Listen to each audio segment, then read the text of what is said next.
Assalamualaikum warahmatullahi wabarakatuh. Halo semuanya, kami dari kelompok 7 akan mempersembahkan sebuah video social responsibility sebagai bentuk pengabdian kepada masyarakat dengan judul Program Asistensi UMKM Kemenkeu 1. Social responsibility adalah sebuah kegiatan yang dilakukan untuk meningkatkan empati dan kepekaan peserta latsar terhadap kondisi masyarakat di sekitar unit kerja peserta.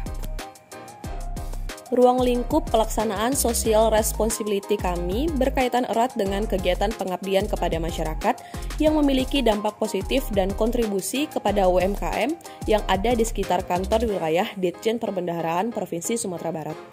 Kegiatan yang kami lakukan adalah berupa asistensi UMKM untuk salah satu pelaku usaha makanan tradisional onde-onde yang harapannya dapat membantu mereka lebih memahami mengenai cara pembuatan sertifikat izin usaha, pemasaran produk yang lebih efektif, dan mengenal lebih lagi mengenai kredit usaha rakyat atau KUR dan ultramikro atau UMI sebagai sumber permodalan.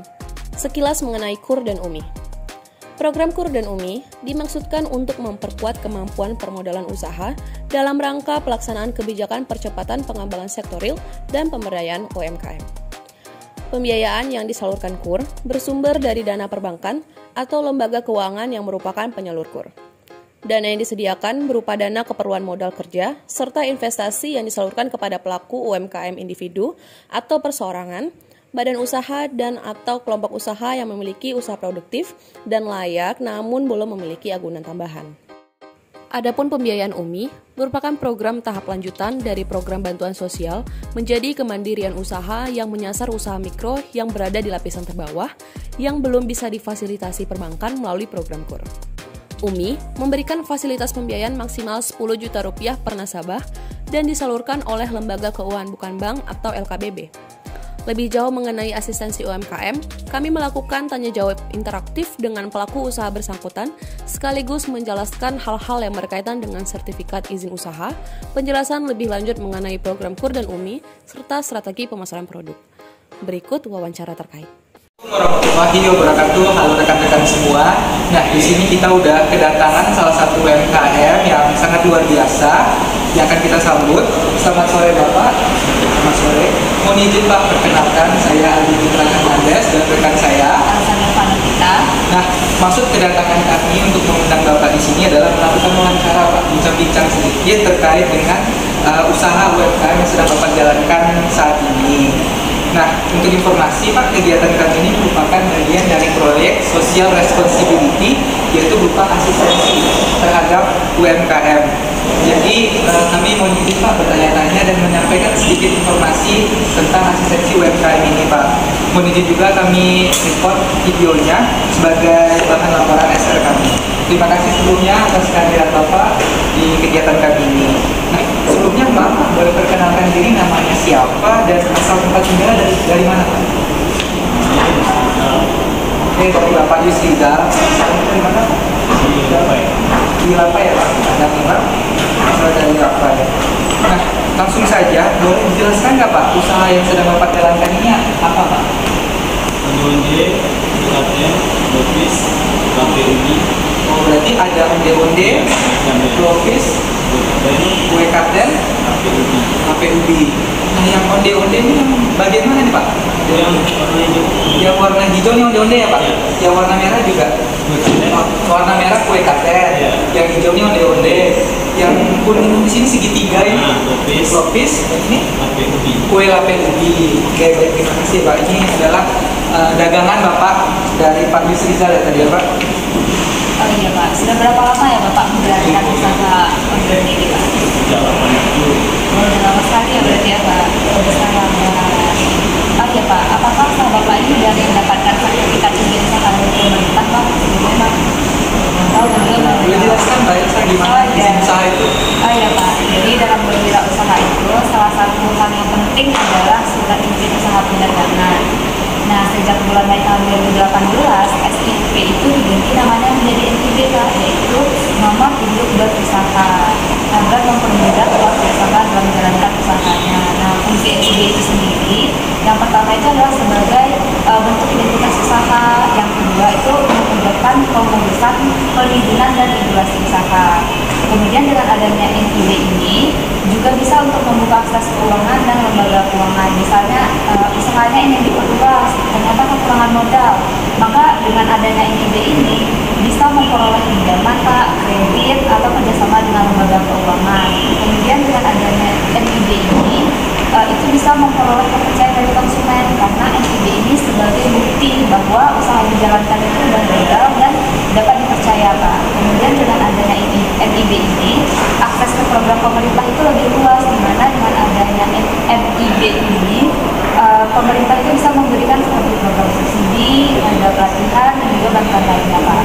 Kemudian di NIB ini proses pembuatannya sangat gampang sekali Pak, di mana persyaratannya itu cuma ada NIK, nomor induk kependudukan, ada NPWP, kemudian alamat email yang sudah aktif digunakan, kemudian nomor telepon yang aktif digunakan. Dan nanti untuk proses pendaftaran itu bisa online gitu Pak, jadi mudah melalui online single submission. Dan nanti ada keterangannya itu ada di sini Pak.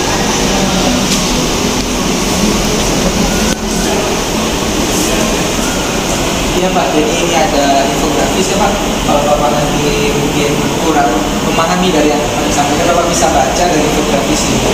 Jadi di infografis ini berisi informasi mengenai nomor induk berusaha, di mana Bapak mendapatkan izin usaha dari pemerintah sesuai dengan sudah dijelaskan Mbak Elsa tadi, apa saja keuntungan atau fungsinya yang ada di izin usaha bisa Bapak baca di sini.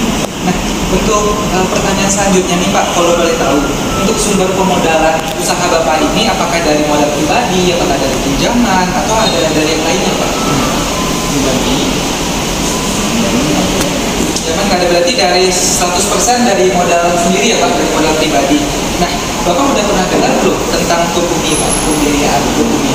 Nah, jadi untuk informasi kepada Bapak, jadi ada namanya program dari pemerintah KUR-UMI. KUR itu kredit usaha rakyat dan UMI itu ultra mikro.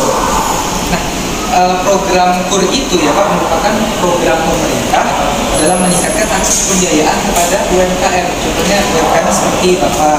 Tujuannya apa? Untuk memperkuat kemampuan permodalan usaha bagi UMKM. Nah, program KUR ini ada beberapa jenis, ada KUR mikro, ada KUR kecil, ada KUR TKI, dan ada KUR khusus. Dan untuk syarat memperoleh KUR itu juga cukup mudah, yakni pertama punya KTP, ada kartu keluarga, dan sedang menerima pembiayaan dari perbankan. Kemudian usaha telah minimal aktif 6 bulan. Bapak sih udah lama ya Pak usaha ini.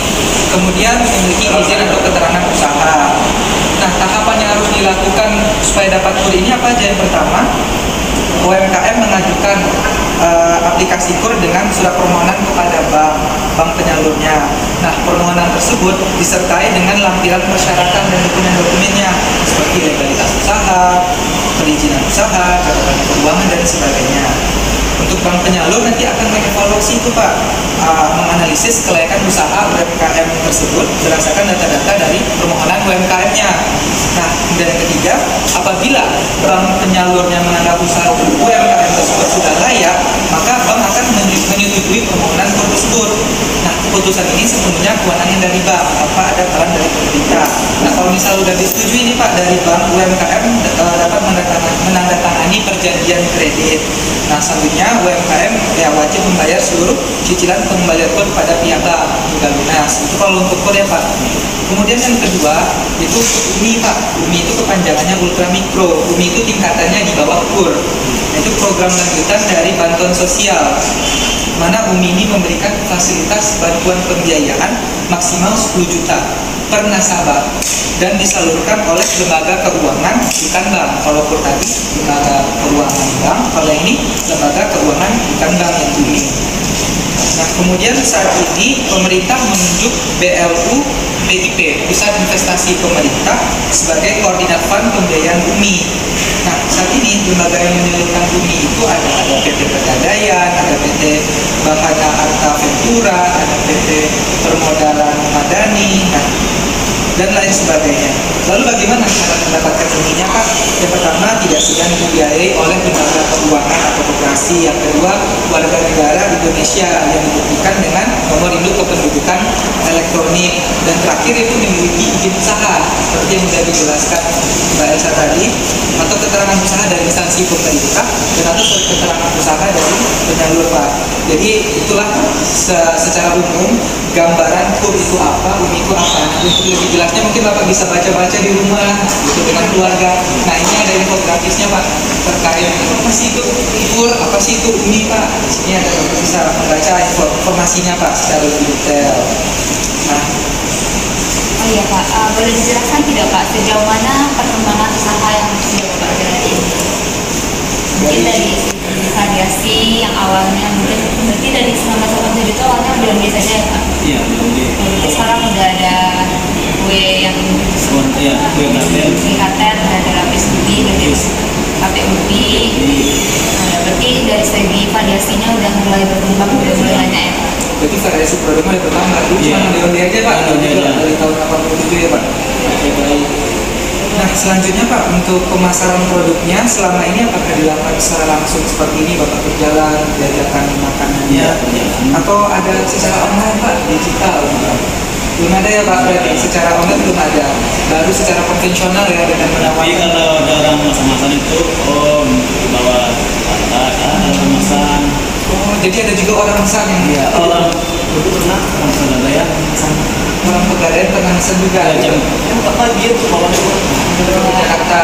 Itu pesannya via telepon aja Pak. telepon aja pergi. Jadinya orang-orang. Nah, Jadi Bapak ditelepon ini ada orderan nih, Ya, orang pesan. di Jakarta pesan nih gitu ya. ya. Jadi untuk sekedar informasi aja Pak, ada namanya strategi pemasaran produk Pak. Gunanya itu apa? Supaya produk Bapak itu dikenal luas sama masyarakat, supaya produk Bapak itu bisa, karena udah dikenal, tentu orang otomatis akan bisa peluangnya untuk beli produk Bapak lebih tinggi gitu Pak. Ini namanya strategi pemasaran produk. Nah, strategi pemasaran produk itu adalah usaha dalam memasarkan sebuah produk, barang atau jasa dengan cara tertentu sehingga penjualan akan meningkat. Contohnya misalkan Bapak kan belum pernah nyobain lewat aplikasi apa yang sedang hit saat ini itu ada GoFood, ada GrabFood, ada Shopee Food dan segala macam. Jadi produk Bapak itu dipasarkan, diiklankan lah gitu Pak lewat aplikasi. Wah, ini ada onde-onde nih. Jadi mungkin Bapak bisa pelajari atau bisa berkonsultasi lebih lanjut dengan kami Pak, anak generasi muda mungkin lebih tahu Pak gimana caranya memasang produk di Shopee, memasang produk di Grab atau di GoFood Pak. Pengambilan gambarnya, kemudian deskripsi produknya itu juga menentukan keberhasilan suatu produk gitu. Oh iya Pak, untuk kendala yang terjadi selama menjalani usaha ini apa saja? Kendala mungkin ya Pak?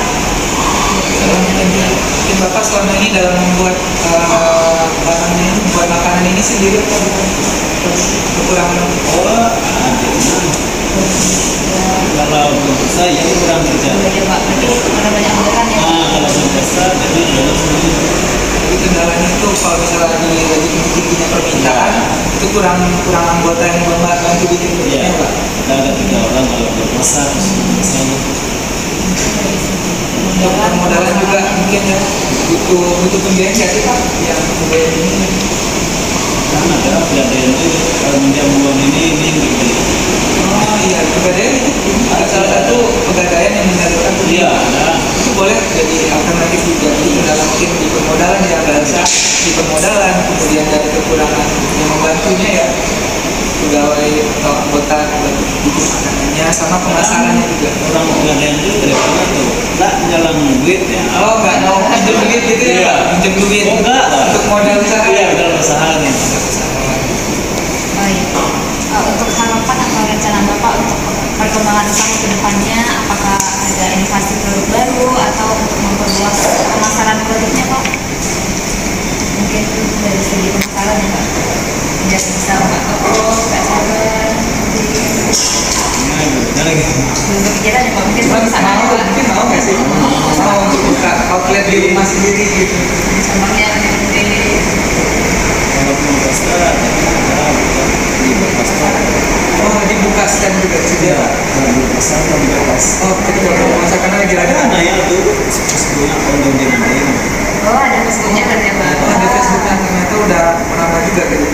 media sosial. Onde-onde. Oh, ada mandi. Itu barang apa yang dipakai sampai situ? Iya. Berarti udah masuk ke media sosial ya, Mbak Elsa?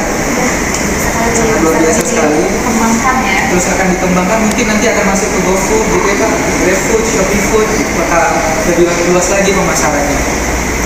Selanjutnya nih Pak, apa kira-kira nih Pak yang bisa diberikan atau dibantu oleh pemerintah atau Kementerian Keuangan terkait dengan usaha Bapak ini Pak? Apa ya segi modal mungkin Bapak tertarik? Mungkin ada Bapak tertarik Tanya untuk dari salah satu dari ini, tapi kalau untuk usaha Bapak, mungkin Bapak bisa ikut program ini dengan tunjangan 20 juta. nanti siapa tahu bisa dilihat di infografis ini ya Pak. Baik, terima kasih Bapak atas kesediaan waktunya berbincang-bincang dengan kami seputar UMKM yang sedang Bapak jalani saat ini. Semoga usaha Bapak kedepannya semakin lancar dan maju. Amin. Jika Bapak memerlukan tambahan informasi, Bapak bisa hubungi kami atau pegawai lainnya, khususnya di bidang PPA 2 kami di BPD Sumatera Barat. Nah, terima kasih sekali lagi Pak. Kami tutup dengan Assalamualaikum warahmatullahi wabarakatuh. Terima kasih Kementerian Keuangan atas informasinya. Onde-onde, enak banget loh. Nah, kita cobain.